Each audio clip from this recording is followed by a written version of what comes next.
Hello dears, मैं Pankaj sir और आप देख रहे हैं पंकज सर की क्लास। आज की इस वीडियो के माध्यम से हम आपको बिल्कुल जीरो लेवल से टेंस का ज्ञान कराएंगे। यदि आपको टेंस का बिल्कुल भी नॉलेज नहीं है तब भी इस वीडियो को देखने के बाद आप टेंसों को बनाना स्टार्ट कर लेंगे। तो चलिए स्टार्ट करते हैं और सीखते हैं ये टेंस है क्या। तो जैसा कि आप लोग देख पा रहे हैं, टेंस का मतलब होता है काल, और काल माने होता है समय। जो चल रहा है या जो बीत गया है या जो आने वाला है, इसी को काल कहा जाता है, समय कहा जाता है। तो ये समय जो है, ये जो टेंस है, ये 3 प्रकार से चलता है।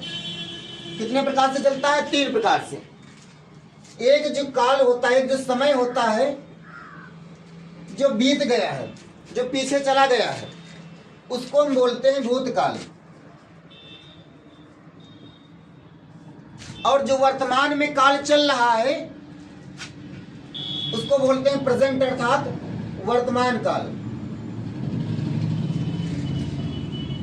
इसके बाद जो आने वाला समय है उसको बोला जाएगा भविष्य काल। तो इस प्रकार से देखा जाए तो 3 प्रकार के काल होते हैं। एक जो बीत गया है काल, और एक जो चल रहा है, और एक जो आने वाला है। तो इस प्रकार से टेंस अर्थात जो समय होता है वो 3 प्रकार से चलता है। एक बीता हुआ, एक जो चल रहा है, और एक जो आने वाला है। बट ग्रामर के माध्यम से वर्तमान काल अर्थात जो चल रहा है इसको पहले पढ़ा जाता है, और जो बीत गया है वो इसके बाद में, और जो आने वाला है वो इसके बाद में पढ़ा जाता है। तो एक एक करके सारी चीजें सीखेंगे। तो आज हम सीखने वाले हैं आखिर में ये वर्तमान काल जो है इसके कितने पार्ट होते हैं और ऐसे सेंटेंसों को हम बनाते कैसे हैं। तो चलिए एक एक करके सारी चीजें सीखते हैं। इसके ऊपर मैंने आपको अलग से वीडियो बनाया हुआ है, वो जाकर के आप लोग देख लीजिए कि टेंसों को हम कैसे याद करें। टेंस याद करने की आसान तरीका उसमें हमने आपको बताया है। उस वीडियो के माध्यम से आप टेंसों की जानकारी अच्छे प्रकार से प्राप्त कर सकते हैं। आज हम सीखने वाले हैं जो टेंस होता है, टेंस के अंतर्गत जो प्रेजेंट इंडेफिनिट टेंस होता है।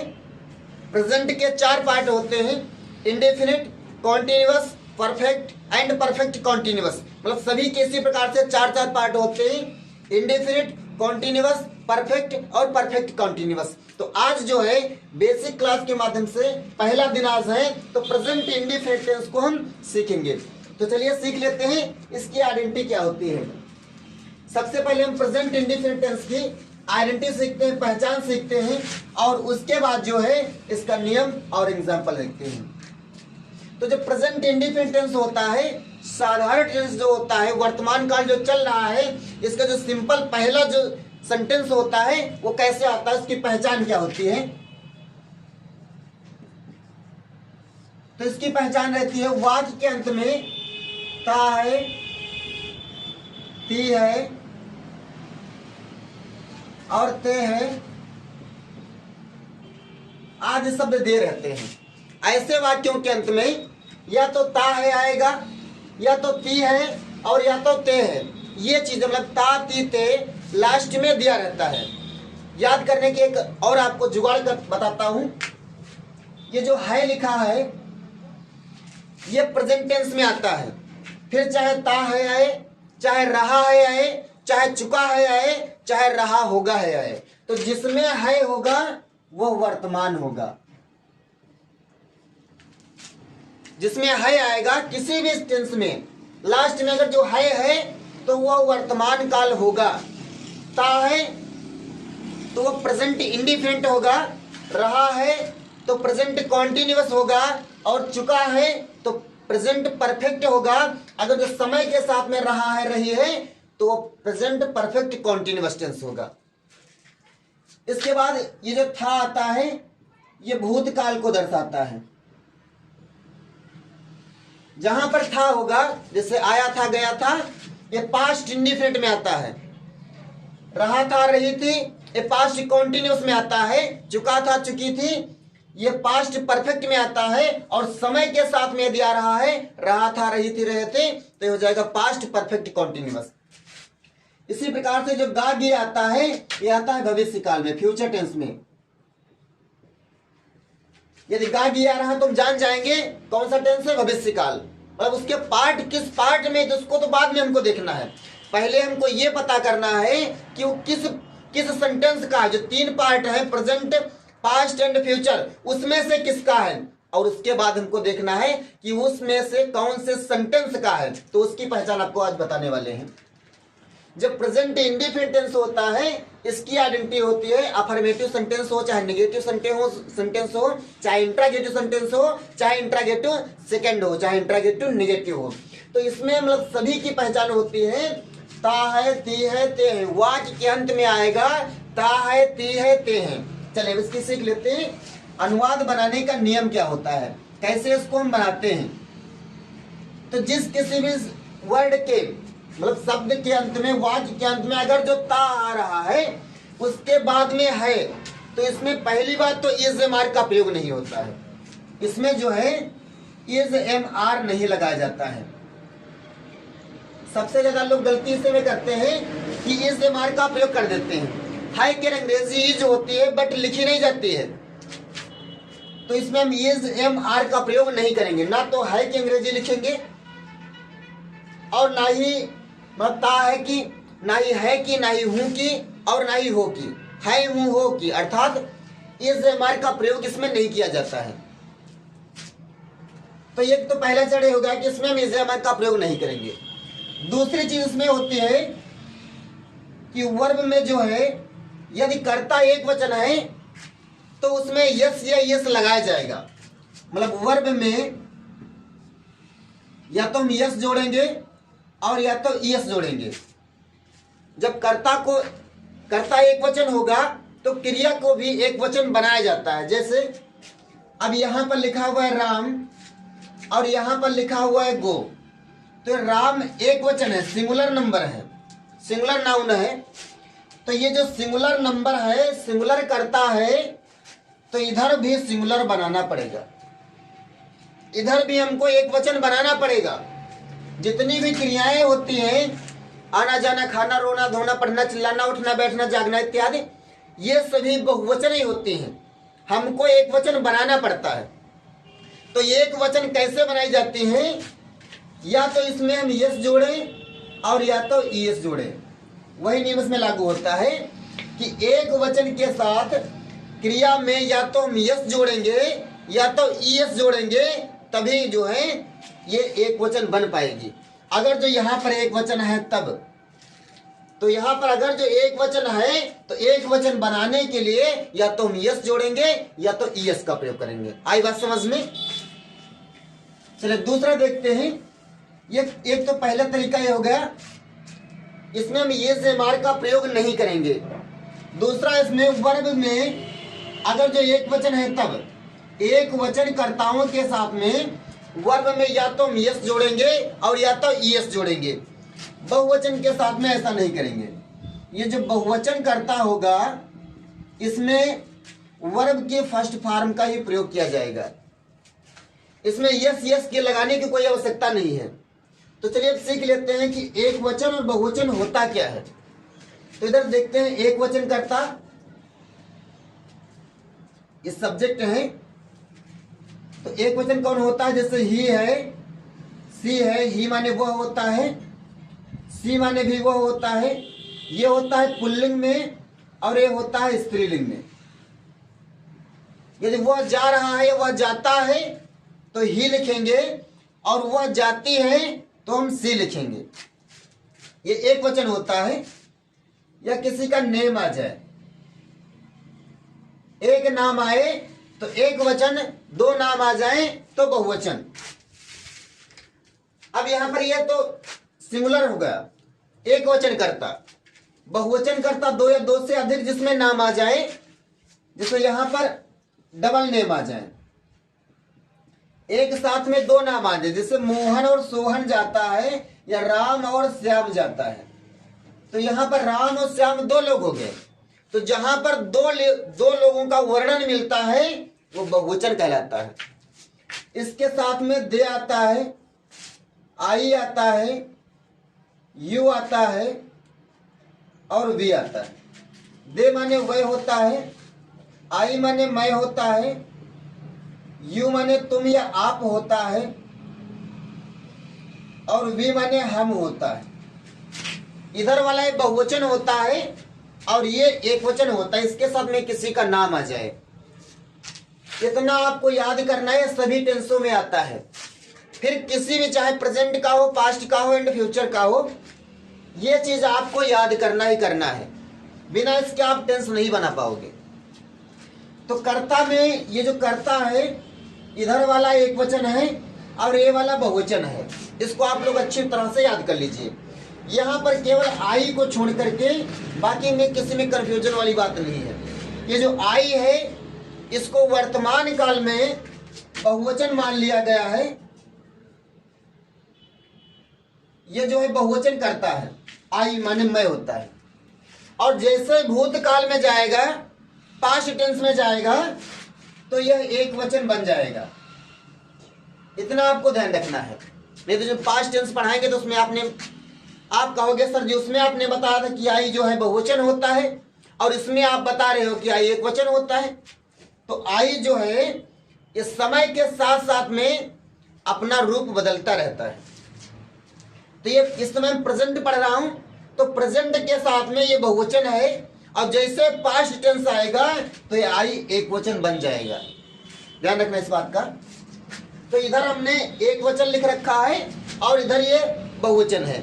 इसी से सेंटेंस को मैं बनाने वाला हूं। तो चलिए देख लेते हैं कि इसमें इसका सूत्र कैसे लगता है और सिंपल सेंटेंसों को हम कैसे बनाते हैं।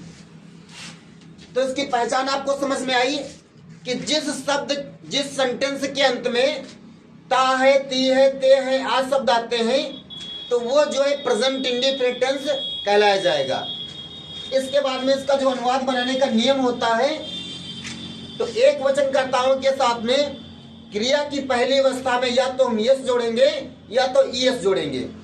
और जो बहुवचन कर्ता होता है उसमें यस या ईएस का प्रयोग नहीं किया जाता है, क्रिया की पहली अवस्था लगाई जाती है। दूसरी चीज इसमें इस एमआर का प्रयोग नहीं किया जाता है। तो ये चीज जो है इस नियम में लागू होती है। इसका मैं सूत्र लिख रहा हूं, आप लोग लिख लीजिए। सूत्र इसका होता है सब्जेक्ट प्लस वर्ब में यस या ईएस वर्सेस वर्ब की फर्स्ट फॉर्म। इसमें दो चीजें हैं। यदि कर्ता एक वचन है तो क्रिया में यस यस लगाएंगे। कर्ता अगर जो बहुवचन है तो क्रिया की पहली अवस्था लगाएंगे। इसके बाद में ऑब्जेक्ट को लिखा जाएगा। सेंटेंस बनाने के लिए कोई भी सेंटेंस हो, तीन चीज जो है मायने रखती हैं। कौन कौन? एक तो सब्जेक्ट, एक तो वर्ब और एक तो ऑब्जेक्ट। ये तीन ही चीजों से सेंटेंस का निर्माण होता है। बाकी जो अदर वर्ड होते हैं वो उसके बाद में ही लिखा जाता है। तो सबसे पहले सब्जेक्ट लिखा जाएगा। ये अफर्मेटिव सेंटेंस की पहचान है। इसके भी चार पार्ट होते हैं। जो इंट्रागेटिव फर्स्ट और इंट्रागेटिव सेकंड होता है वो प्रश्नवाचक दो भाग में बढ़ जाता है और अफर्मेटिव और नेगेटिव दो इसके भाग होते हैं। तो टोटल चार भाग होते हैं। तो ये मैं इसमें पढ़ रहा हूँ अफर्मेटिव सेंटेंस। अफर्मेटिव सेंटेंस में सब्जेक्ट प्लस वर्ब की पहली अवस्था और या तो उसमें यस या यस का प्रयोग होगा एक वचन के साथ में, और फिर उसके बाद में ऑब्जेक्ट को लिखा जाएगा। उदाहरण देख लेते हैं। जैसे राम घर जाता है। राम घर जाता है। अब इस सेंटेंस को हम कैसे बनाएंगे? तो सूत्र में मैंने आपको बताया कि सबसे पहले सब्जेक्ट को लिखा जाएगा और सब्जेक्ट इसमें क्या है? राम। लास्ट में जाते है लिखा है तो है की अंग्रेजी नहीं लिखी जाती है। इतना मैंने आपको बता रखा है। अब क्या बचा? जाता और घर। ये जो जाता है ये है वर्ब, आना जाना खाना जो होता है ये वर्ब होता है, और जो घर है ये है ऑब्जेक्ट। कर्म को बाद में लिखा जाएगा। तो सबसे पहले नंबरिंग कर्ता को लिखते हैं। कर्ता के बाद में वर्ब को लिखा जाएगा और वर्ब के बाद में कर्म को लिखा जाएगा। कर्ता, उसके बाद वर्ब और वर्ब के बाद कर्म। आई बात समझ में? तो यहां पर राम लिखा है तो राम की अंग्रेजी सबसे पहले हम राम लिखते हैं। इसके बाद सेंटेंस में इधर जाते हैं, जाता लिखा है तो जाता में हमने आपको बताया है कि अगर जो इधर एक वचन है तो इधर हमको यस ये यस जोड़ना पड़ेगा। तो राम और यहां पर हो जाएगा गोज, राम गोज। इसके बाद में कहां को जाता है? घर को जाता है तो राम गोज होम। तो इस प्रकार से सेंटेंस से बन करके तैयार हुआ। आप लोग सोच रहे होंगे कि सर जी यहां पर तो टू लगेगा, आपने टू नहीं लगाया है नहीं? तो आपको बता दूं कि इस सेंटेंस में टू का प्रयोग नहीं किया जाएगा। इसके ऊपर मैंने वीडियो में बताया है आप कि टू का प्रयोग वहां पर करते हैं जहां पर जाना अर्थात गो और प्लेस का नाम आ जाए, किसी स्थान का नाम आ जाए। जाना प्लस स्थान का नाम आ जाए वहां पर टू लगाया जाता है। अब फिर आप सोच रहे हो सर जी यही तो इसमें लिखा गया है, जाना भी है और स्थान का नाम है और यही नियम में लिखा गया है, तब यहां पर टू क्यों ना लगाएंगे? लगाया जाएगा, बट घर को छोड़ करके। ये जो घर लिखा गया है, पता नहीं अंग्रेजों की कौन सी इससे दुश्मनी थी कि घर के साथ में यदि हम टू लगा देते हैं तो सेंटेंस गलत हो जाएगा। ध्यान रखना इसके बाद आप लोग, यदि किसी भी सेंटेंस में घर आ रहा है तो उससे पहले टू नहीं लगाया जाएगा, समझे? तो टू का प्रयोग इसमें नहीं किया जाएगा। इस प्रकार से राम गोस होम बन जाएगा। अगर जो यही सेंटेंस बहुवचन हो तो बहुवचन को कैसे बनाते हैं? जैसे वे स्कूल जाते हैं, वे स्कूल जाते हैं। अब यहां पर घर नहीं, यहां आप लोग टू लगा सकते हो। तो वे के लिए लगाएंगे हम दे। है के लिए अंग्रेजी आर होती है बट इसमें लिखेंगे नहीं। है के लिए इज भी होती है, आर भी होती है, किंतु यहां पर ता के बाद में अगर जो है तो है के अंग्रेजी नहीं लिखी जाएगी। जाते के अंग्रेजी गो लिखेंगे, इसमें यस यस का प्रयोग नहीं किया जाएगा। क्यों? क्योंकि यहाँ पर वे बहुवचन है और बहुवचन के साथ में हमने नियम में आपको लिखवाया कि वर्ब की फर्स्ट फॉर्म का प्रयोग करते हैं। तो दे गो और जाना के लिए टू, मतलब जाना की अंग्रेजी गो, गो के बाद में टू लगाया जाएगा। कहाँ को जा रहा है? स्कूल। तो इस प्रकार से हो जाएगा go to school, they go to school. ये दोनों सेंटेंस आपके सही है। इस प्रकार से प्रेजेंट इंडेफिनिट का अफर्मेटिव सेंटेंस इस स्ट्रक्चर के माध्यम से बनाया जाएगा। आई होप अफर्मेटिव सेंटेंस आपकी समझ में आया होगा। चलिए अब सीख लेते हैं कि नेगेटिव सेंटेंस कैसे बनाते हैं, नेगेटिव सेंटेंस की पहचान, नियम और स्ट्रक्चर क्या होता है। तो प्रेजेंट इंडेफिनिट जो होता है तो चारों में पहचान तो सेम ही चलती है, फिर चाहे अफर्मेटिव हो, नेगेटिव हो, इंट्रागेटिव हो, चाहे इंट्रागेटिव सेकंड टाइप हो, पहचान यही रहेगी। बट इसके साथ में थोड़ी पहचान बदल जाती है। सिंपल सेंटेंसों में नहीं नहीं लगा रहता है, किंतु इसमें जो नहीं शब्द है वो दिया रहेगा। मतलब ऐसे वाक्यों के अंत में ता है, ती है, ते है इत्यादि शब्द आते हैं, किंतु इसके साथ साथ में नहीं शब्द दिया रहता है। जैसे वह बाजार नहीं जाता है, इसमें हमने आपको दिया कि वह स्कूल जाते हैं, किंतु उसमें पहचान में क्या होगा कि वह स्कूल नहीं जाते हैं। तो इसके साथ में क्या जुड़ जाता है? नहीं शब्द पहचान में जुड़ जाता है। अगर जो वाक्य के अंत में ता है, ती है, ते है के साथ में वाक्य में नहीं भी है तो वह नेगेटिव सेंटेंस कहलाया जाएगा। इसका बनाने का नियम क्या होता है कि यदि वाक्य के बीच में नहीं शब्द आ जाए, यदि वाक्य के बीच में नहीं शब्द आ जाए तो ऐसे वाक्यों की अंग्रेजी अनुवाद बनाते समय एक वचन कर्ताओं के साथ में हम डज नॉट का प्रयोग करते हैं और बहुवचन कर्ताओं के साथ में हम डू नॉट का प्रयोग करते हैं। इतना आप लोग याद रखिए। एक वचन कर्ताओं के साथ में डज नॉट का प्रयोग किया जाएगा और बहुवचन कर्ताओं के साथ में डू नॉट का प्रयोग किया जाएगा। और क्रिया की कौन सी अवस्था लगाएंगे? फर्स्ट, पहली अवस्था का प्रयोग किया जाएगा। मतलब यदि वाक्य नकारात्मक है तो ऐसे वाक्यों की अंग्रेजी अनुवाद बनाते समय एक वचन कर्ताओं के साथ में डज नॉट, बहुवचन कर्ताओं के साथ में डू नॉट और वर्ब की पहली अवस्था का प्रयोग करेंगे। चलिए सूत्र के माध्यम से समझते हैं। इसमें जो है सबसे पहले सब्जेक्ट को लिखा जाएगा। सब्जेक्ट के बाद में या तो हम लगाएंगे do not, do versus does, plus not, plus verb की फर्स्ट फॉर्म, प्लस ऑब्जेक्ट। इस प्रकार से सूत्र लगाया जाएगा। सबसे पहले सब्जेक्ट लिखा जाएगा। सब्जेक्ट के बाद में या तो हम डू लगाएंगे या तो डज लगाया जाएगा, दोनों के साथ में, मतलब या तो हम डू लगाएंगे या तो डज, नॉट कंपल्सरी है, दोनों में नॉट लगाया जाएगा। क्रिया की पहली अवस्था, इसमें यस या यस नहीं लगाया जाएगा और फिर उसके बाद में ऑब्जेक्ट लिखा जाएगा। एक एग्जांपल देकर बताता हूं, जैसे वह विद्यालय नहीं जाती है, वह विद्यालय नहीं जाती है। अब इस सेंटेंस को आपको बना करके बता रहा हूं। वह विद्यालय नहीं जाती है तो वह कर्ता हो गया, विद्यालय ऑब्जेक्ट हो गया, नहीं नेगेटिव सेंटेंस हो गया, नेगेटिव वर्ड हो गया, और जाता है वर्ब हो गया। है कि अंग्रेजी नहीं लिखी जाएगी। तो लड़की है इसलिए हम सी लगाएंगे, वह जाती है तो लड़की जाता है तो लड़का हो जाता, तो वह के लिए सी हो गया।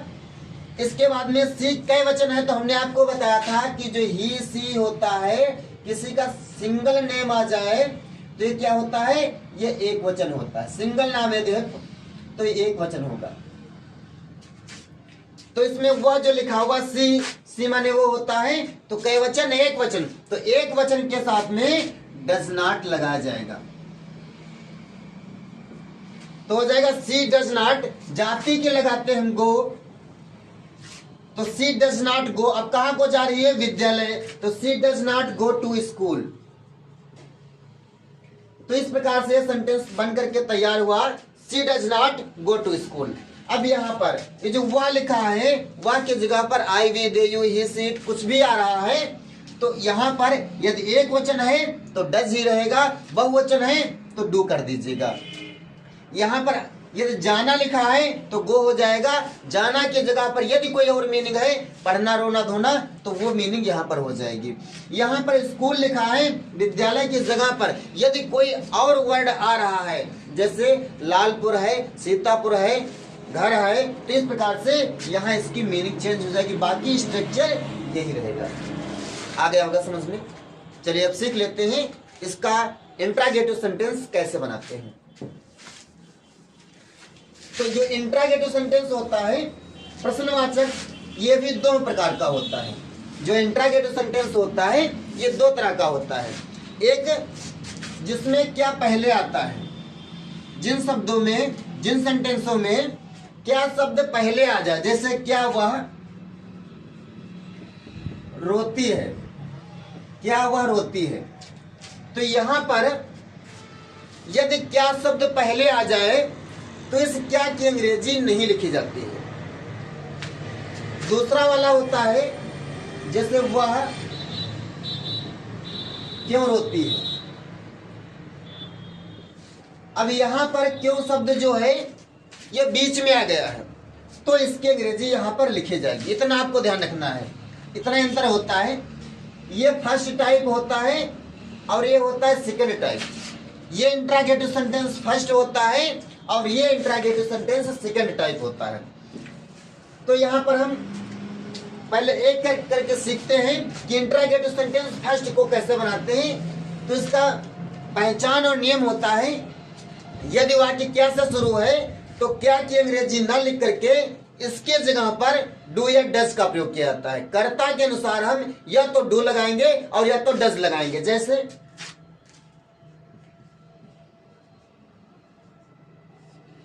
यदि वाक्य क्या से शुरू हो जाए, यदि पहले पहले क्या आ जाए तो इस क्या की अंग्रेजी नहीं लिखी जाती है। इसके जगह पर या तो हम लगाएंगे डू और या तो लगाएंगे डज। या तो डू लगाया जाएगा और या तो डज लगाया जाएगा। डू कहां पर लगाया जाता है, प्लूरल के साथ में, और डज कहां पर लगाया जाता है, सिंगुलर के साथ में। इसमें भी क्रिया की पहली अवस्था का प्रयोग किया जाता है। सूत्र देख लेते हैं। सबसे पहले सब्जेक्ट के अनुसार या तो हम डू लगाएंगे और या तो डज लगाएंगे। उसके बाद सब्जेक्ट लिखा जाएगा। सब्जेक्ट के बाद में वर्ब लिखा जाएगा और वर्ब की पहली अवस्था, उसके बाद में ऑब्जेक्ट लिखा जाएगा। सबसे पहले या तो हम डू लगाएंगे या तो डज लगाएंगे, ये दोनों कर्ता के अनुसार लगाया जाएगा। कर्ता यदि एक वचन है तो डज लगा देंगे, कर्ता यदि बहुवचन है तो डू लगा देंगे। इसके बाद क्रिया की पहली अवस्था, उसके बाद में ऑब्जेक्ट और लास्ट में फुटे मार्क रखेंगे, क्वेश्चन मार्क रखेंगे। चलिए एग्जांपल देकर बताता हूं। जैसे क्या तुम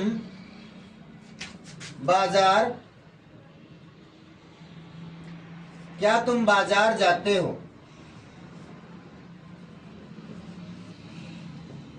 क्या तुम बाजार जाते हो, ये प्रश्नवाचक प्रथम रूप में आया है। तो यदि शुरू में क्या आ जाए तो इस क्या की अंग्रेजी नहीं लिखी जाती है। अब जाते हैं कर्ता के पास। अब ये हमने आपको बताया है कि ही सी और नेम, यदि एक वचन नाम है, इट और देयर को छोड़ करके जितने भी आते हैं वो बहुवचन ही होंगे। तो यहां पर जो तुम लिखा है ये कई वचन है, बहुवचन है।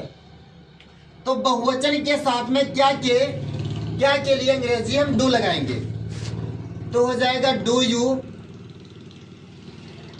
हो की अंग्रेजी नहीं लिखी जाएगी, तो डू यू। जाते की अंग्रेजी लिखते हैं go, do you go to market, do you go to market. Last में क्वेश्चन रखेंगे, do you go to market. अगर जो एक वचन होता तब कैसे बनाते, जैसे क्या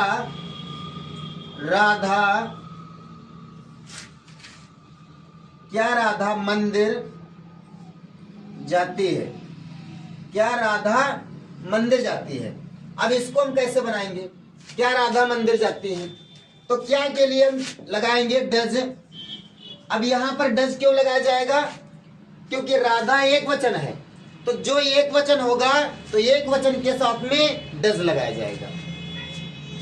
डज राधा। जाति के लिए लगाएंगे गो। यहां पर यस जोड़ने की आपको आवश्यकता नहीं है, क्योंकि यहां पर यस पहले से जुड़ा हुआ है। तो does Radha go to temple, does Radha go to temple. तो इस प्रकार से ये इंट्रागेटिव सेंटेंस फर्स्ट बनाया जाता है। चलिए सीख लेते हैं इंट्रागेटिव सेंटेंस सेकंड कैसे बनाते हैं।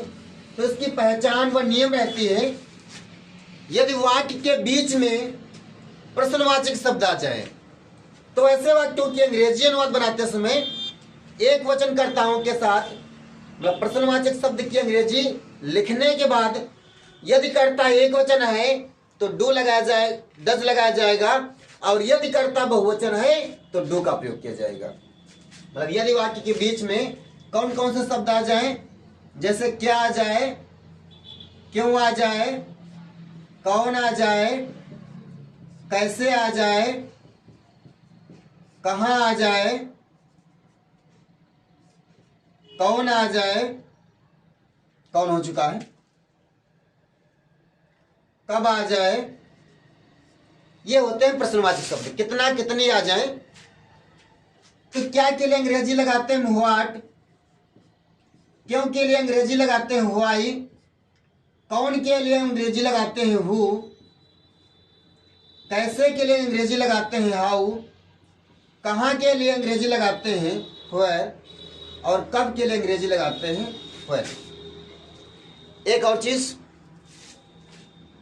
ये जो WH लिखा हुआ है इसमें H साइलेंट होता है, तो जो लोग इसको व्हाट पढ़ते हैं तो ये व्हाट नहीं लिखा होता है। ये जो व्हाट लिखा गया है ये व्हाट नहीं है, ये व्हाट। क्यों, यदि W के बाद में H दिया रहा है, यदि किसी भी वर्ड में W आ जाए और W के बाद में H आ जाए तो वहां पर H साइलेंट होता है। ये बात ध्यान रखना आप लोग। तो ये व्हाट लिखा हुआ है, ये वाई लिखा हुआ है, ये वो लिखा हुआ है, यहाँ पर ये हाउ लिखा हुआ है, क्योंकि H और W ये अलग अलग है, इसको हाँ पढ़ा जाएगा। ये वेयर लिखा हुआ है, ये वेयर नहीं लिखा हुआ है, ये लिखा है वेयर। अब कहोगे सर जी यहाँ पर ये लिखा है वेयर, ये भी वेयर लिखा है, बट ये वेयर नहीं लिखा है। जो लोग इसको वेयर पढ़ते हो तो गलत पढ़ते हो। ये लिखा हुआ है वर, इसको वेयर नहीं पढ़ा जाएगा, इसको वर पढ़ा जाएगा। ये वेयर नहीं लिखा है। जो लोग इसको पढ़ते हो तो गलत पढ़ रहे हो। ये वेयर ना होकर के वर लिखा है। इसी प्रकार से यहाँ पर वेयर ना लिख करके वेयर लिखा हुआ है, क्योंकि डब्ल्यू के बाद में एच साइलेंट रहता है। यहाँ पर कब लिखा है, कब के अंग्रेजी वेयर होते हैं। तो ये सारी चीजें अगर जो किसी भी शब्द के, ये सारे शब्द किसी भी सेंटेंस के बीच में यदि आ रहे हैं तो इन सब की अंग्रेजी हम सबसे पहले लिखते हैं। उसके बाद कर्ता के अनुसार या तो डू लगाएंगे और या तो डज लगाएंगे, फिर सब्जेक्ट को लिखा जाएगा। चलिए सूत्र के माध्यम से आपको समझाने का प्रयास करते हैं। सबसे पहले लिखा जाएगा क्वेश्चन वर्ड, मतलब कक्का फैमिली, कक्का परिवार इसको कहा जाता है, या WH फैमिली बोलते, किसी सभी में WH आता है। तो सबसे पहले क्वेश्चन वर्ड लिखा जाएगा। इसके बाद या तो हम डू लगाएंगे और या डज लगाएंगे। डू या डज में से एक चीज लगाई जाएगी। उसके बाद सब्जेक्ट को लिखा जाएगा और सब्जेक्ट लिखने के बाद में क्रिया की पहली अवस्था लगाएंगे और इसके बाद में ऑब्जेक्ट, फिर क्वेश्चन मार्क रखा जाएगा। ये इंट्रोगेटिव सेंटेंस सेकंड बनाने का नियम होता है। चलिए एक एग्जांपल देकर के बताने का प्रयास कर रहा हूं। जैसे राधा पत्र क्यों पढ़ती है, राधा पत्र क्यों पढ़ती है। अब इसको हम कैसे बनाएंगे, इसमें हम सबसे पहले ढूंढते हैं क्या प्रश्नवाचक शब्द आया हुआ है। यदि आया हुआ है तो उसकी अंग्रेजी हम सबसे पहले लिखते हैं। तो ये जो क्यों लिखा है ये प्रश्नवाचक शब्द है, और जो प्रश्नवाचक शब्द होता है उसको हम उठा करके सबसे पहले लिखते हैं। तो क्यों की अंग्रेजी हमने बताई क्या होता है, व्हाई। ये लिखा है व्हाई, पढ़ा जाएगा व्हाई। इसके बाद राधा के अनुसार, यदि राधा एक वचन है तो डज लगाया जाएगा। यदि यहां पर बहुवचन होता तो डू लग जाता। तो राधा नेम है, नेम एक वचन होता है। यदि एक नाम है तब तो why does Radha, why does Radha, ये आर्टिकल है और ये लगाया गया है लेटर के लिए। लेटर एक है इसलिए ए लगाया गया है। यहाँ पर आप लोग लगाना चाहो तो दा भी लगा सकते हो, क्योंकि दा और ए जो होता है ये दोनों नाउन से पहले लगाया जाता है, और ये लेटर जो है एक नाउन है। पत्र का नाम, मतलब किसी वस्तु का नाम आ जाए, किसी स्थान का नाम आ जाए, उसी को नाउन कहा जाता है। उससे पहले हम या तो ए लगा सकते हैं या तो दा लगा सकते हैं। तो इस प्रकार से यदि बीच में क्या, कब, कौन, कैसे इत्यादि शब्द आ रहे हैं तो उन सब सेंटेंसों को हम ऐसे बनाते हैं। तो आई होप ये वीडियो आपके समझ में आया होगा। यदि वीडियो थोड़ा भी समझ में आया है तो वीडियो को करिएगा लाइक, चैनल को कर लीजिएगा सब्सक्राइब, ताकि रोज आने वाली वीडियो की नोटिफिकेशन आपको बिल्कुल टाइम पर मिल जाए।